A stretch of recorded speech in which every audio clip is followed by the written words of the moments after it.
into the party wagon and hold on to your pizza. Teenage Mutant Ninja Turtles Adventures Number 3, The Incredible Shrinking Turtles Part 1.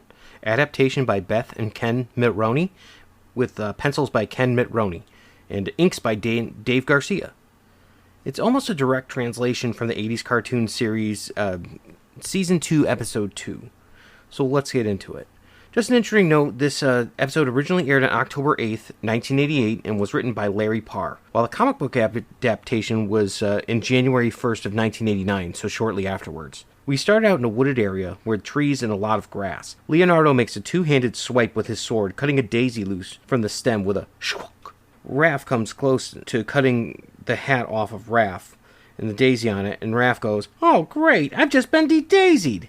Leo pulls off the hat with his sword and tosses it into the air and launches the hat. Leo says to Raph, "And you'll be pushing up daisies if we don't improve our jungle fighting techniques." The hat lands on Raph's head with a clang. And Raph says, "Nah, Leonardo, you are such a downer." Leo's surprised as he is disarmed by a staff, throwing his sword up in the air and catching it point down on the wooden end of his staff. Donatello makes his point about improving jungle fighting techniques. Just then, all four turtles look in surprise as a shadowy figure of the Shredder jumps in on them unexpectedly. The three square off to face their foe. First, Donatello attacks him with his bow staff, swiping an overhead blow that is blocked with Shredder's forearm gauntlet. He then throws Donnie using his own momentum. Leo ducks down behind him as Raph shoulder tackles him to trip over Leonardo. Just as they stand triumphant over the Shredder, Leo says, "Ready to say, Uncle?" "Hey, whoa, chill out, man. Come on, it's me," says Michelangelo, who removes his helmet. "For sure, dudes. How'd you going there for a while, didn't I?" Leo asked, "Where'd you get the mask?" Mikey says, "I made it from an old pizza tray. Where else?" Just then, over the park, a spacecraft hurtles towards the ground, making a terrible ear-piercing "nee" sound. The turtles see the ship and hear the noise. Then they witness the crash into a nearby pond and decide to investigate. All four dive into the pond, and they see a strange non-human figure in a clear orb, possibly an escape pod. Raphael opens it up with his sai, and Donatello tells Mikey to take him to the surface. Mikey surfaces, and he tells the turtles, while he is still alive, they need to get him ashore quickly. They realize that this is, in fact, an alien life form. Unbeknownst to them, from nearby bushes, the Shredder looks on as they try to save the small gray alien. The small alien comes to and tells the turtles, "The Eye of Sarnath. You must find the fragments. The Eye of Sarnath. 3 pieces of my ship fell to earth. You must find them. When they are joined, the possessor will have power unheard of in your world." Shredder leans in to hear this. "Undreamed of power. I like the sound of that." Donatello asks them where they can find the fragments. He gives them a crystal converger to trace their energy sources.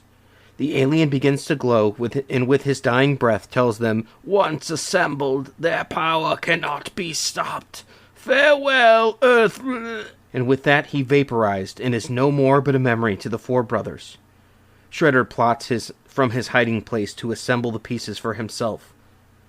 Later on now, the turtles are driving in the party wagon, using the crystal converger to track the first piece.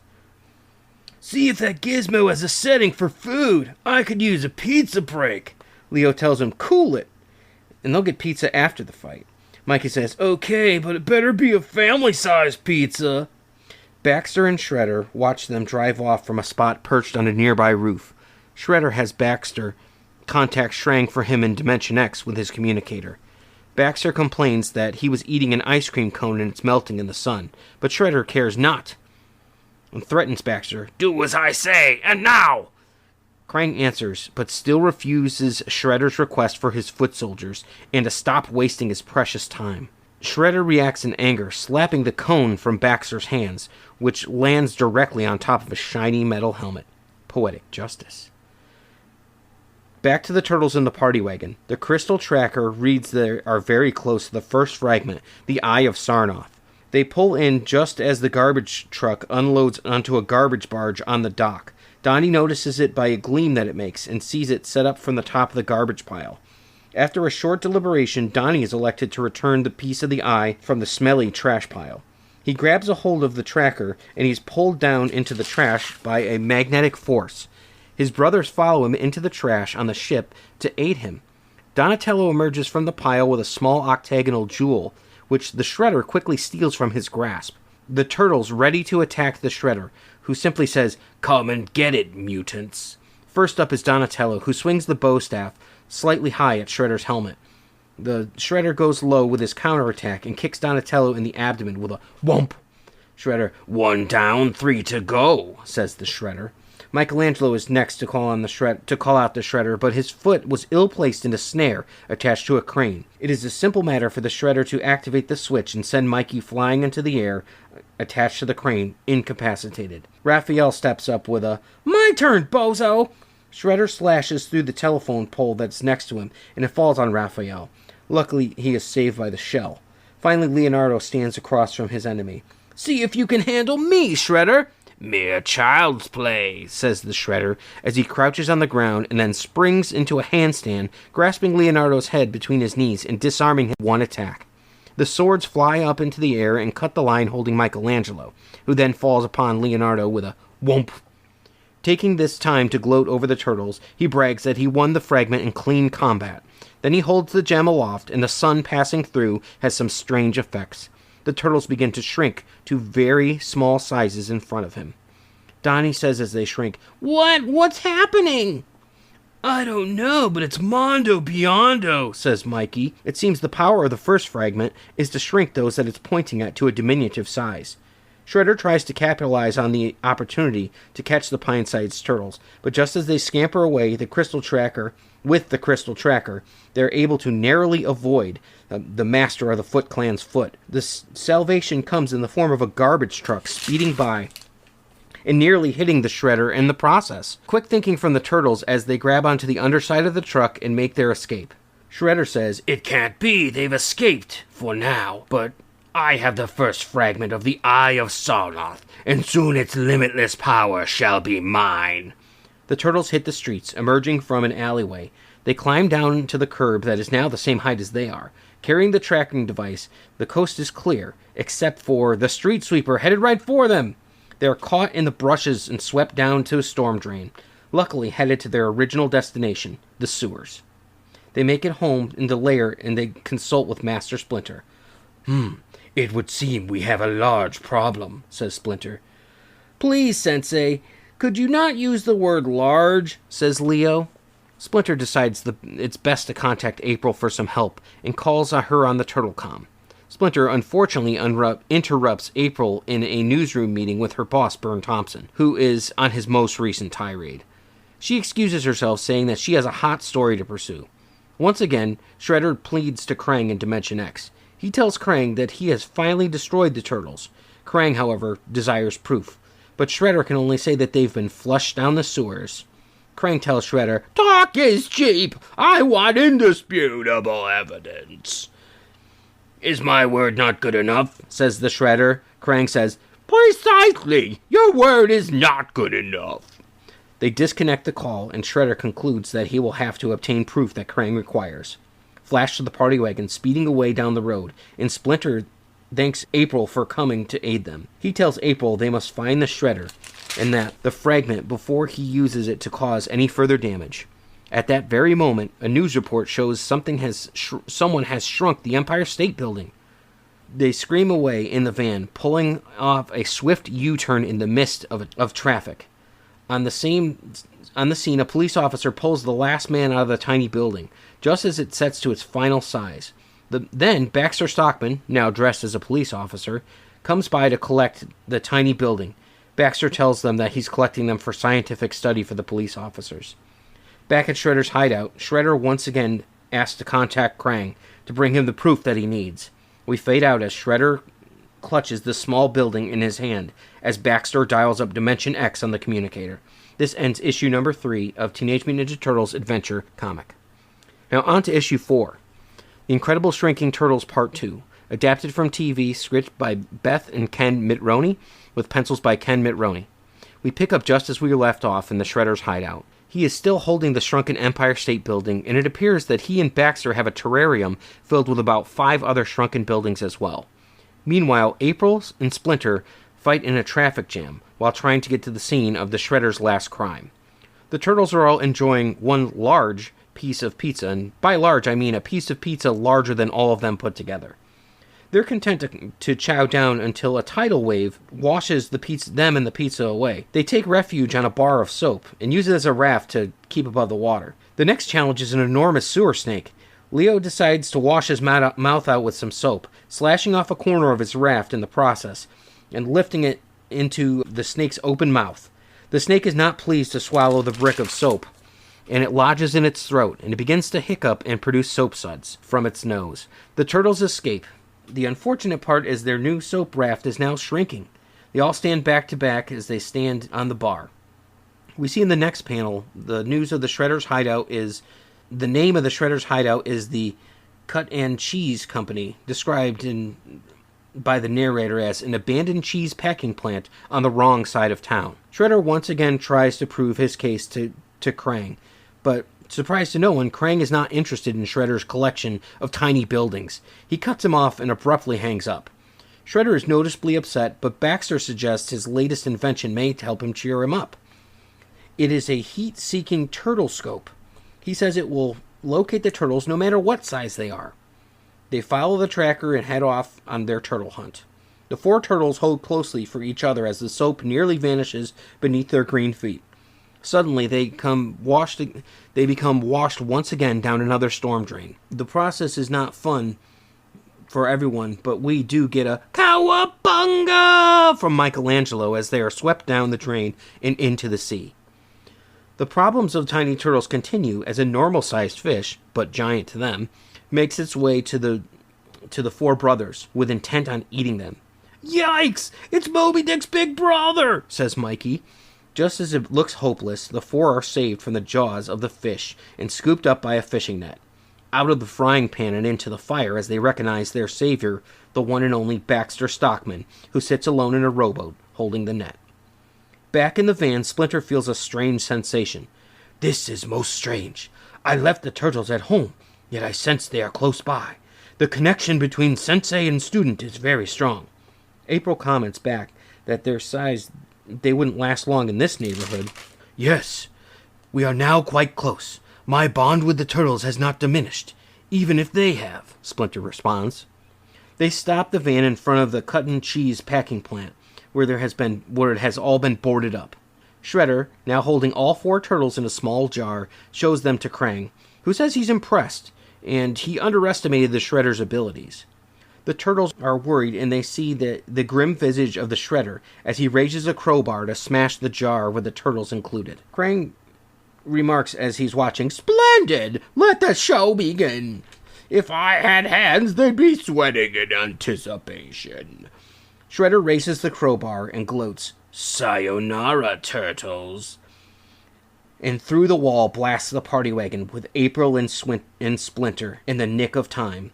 Splinter catapults out of the van's roof with one of Donatello's gadgets and to face off with his old enemy.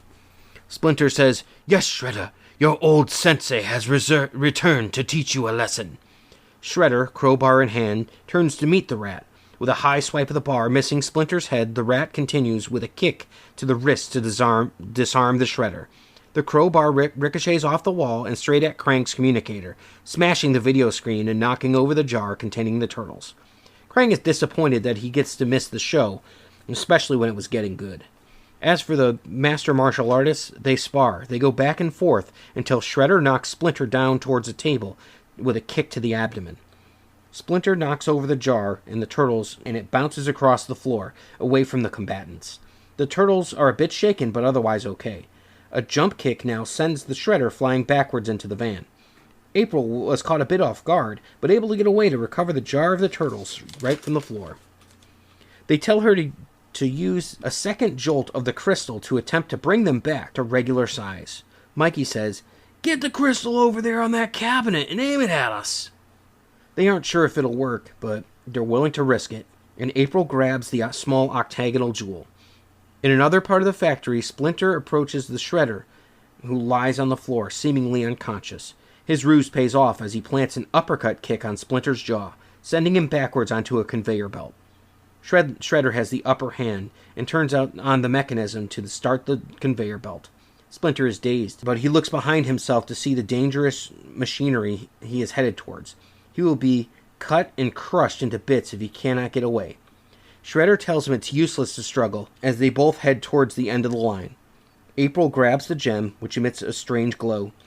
She points it towards the turtles, and it begins to glow, and then the jar shatters, and Donatello's bow staff is sent hurtling towards the control switch for the conveyor belt. It smashes with a bash in a flurry of blue electrical sparks, just in time to save Splinter's head from getting crushed. Shredder turns his head to see why the conveyor belt stopped, but as the ninja would say, "Never lower your eyes to an enemy," as Splinter throws a right-hand haymaker punch to send the Shredder reeling. That slams him into the back of April, who drops the fragment. It bounces off Leonardo's head, and Baxter catches it. Before he is swarmed by the turtles, he throws it to his master, the Shredder. Splinter, who was poised to attack the Shredder, was given away by a warning from Baxter. This time, ready for the attack, Shredder throws Splinter into the remaining 3 standing turtles, while Michelangelo helps April off the floor. Shredder gloats that he has the fragment, and he escapes with Baxter through a hatch in the floor. The turtles attempt to follow, but they are stopped by Master Splinter. He says, "It would be useless to try. He is gone. It is all a part of the learning process, Leonardo. Even our mistakes can serve as teachers." And so Shredder has escaped with the first fragment of the Eye of Sarnath. Later on, back in the lair, the turtles and Splinter watch as April gives her news report on the shrinking buildings. Raph has heard enough and he turns off the TV. They ask where is Michelangelo with the pizzas. Michelangelo shows up with 4 pizza boxes and says, "Take a look at these babies!" as he opens the box to reveal 4 miniature pizzas. Raphael says, "Babies? These things haven't even been born yet!" Mikey explains, amidst their complaints, that this was Master Splinter's idea. Splinter says, "I had them made for my 4 small students to remind them they have a long way to grow." We fade out on a smiling Splinter and 4 laughing turtles and brothers as they're eating their pizza. This is the end of issue number 4.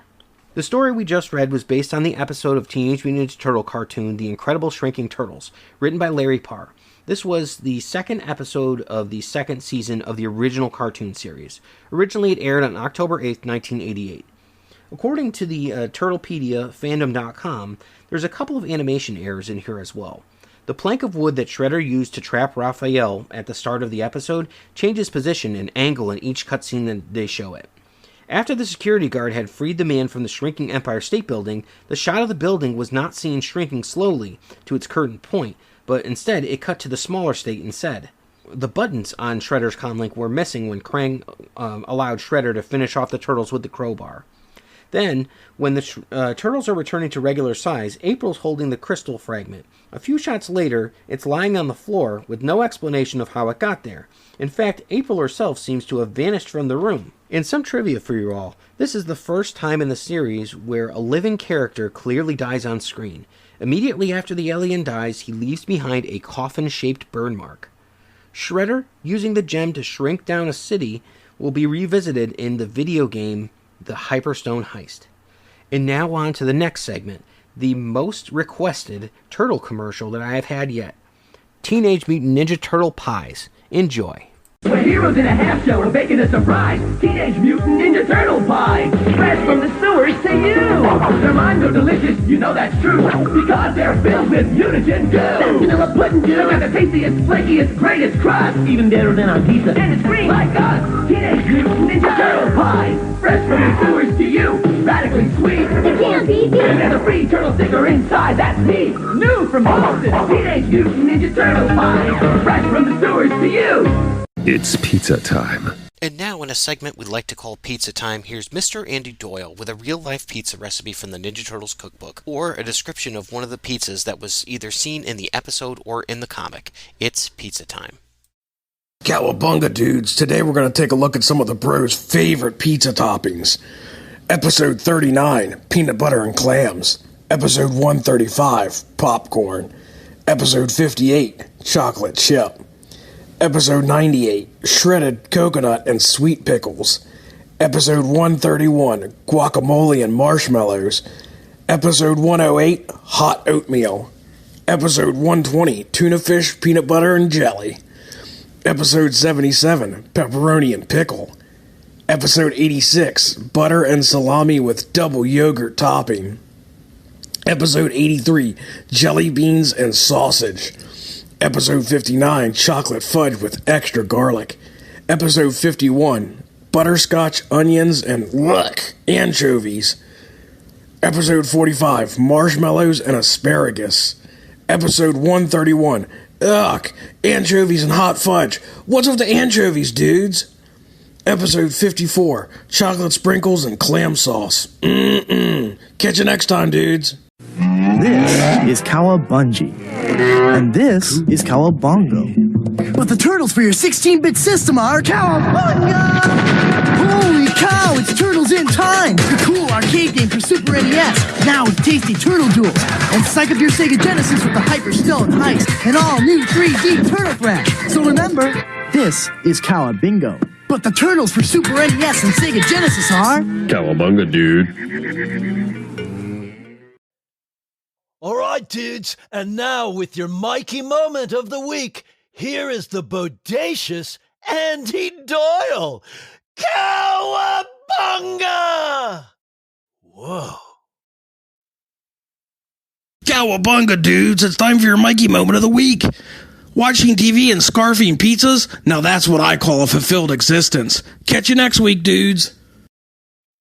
Cowabunga, dudes! Thank you for listening to the Epic Tales from the Sewers podcast. The Teenage Mutant Ninja Turtles were created by Kevin Eastman and Peter Laird. This podcast has no affiliation with Eastman, Laird, IDW, Archie Comics, Nickelodeon Studios, or any other Turtle properties. This podcast is part of the Epic Sewers Podcast Network. Check out our other great shows, both turtle-related and not. Epic Tales from the Sewers is recorded by Justin Cooper, with featuring Andy Doyle.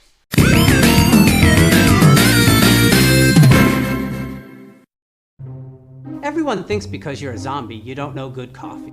Well, they're wrong. We have very active lifestyles. It's not all wandering the countryside aimlessly or scaring passing motorists. And we all love a good cup of joe. And there's only one brew that gets my seal of approval. Deadly Grounds coffee is my guilty pleasure. Bold, robust, delicious. It's coffee that can wake the dead.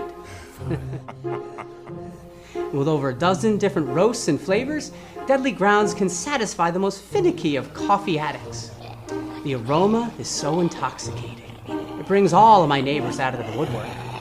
Deadly Grounds coffee. Coffee to die for, and zombie approved. It's good to get a little deadly.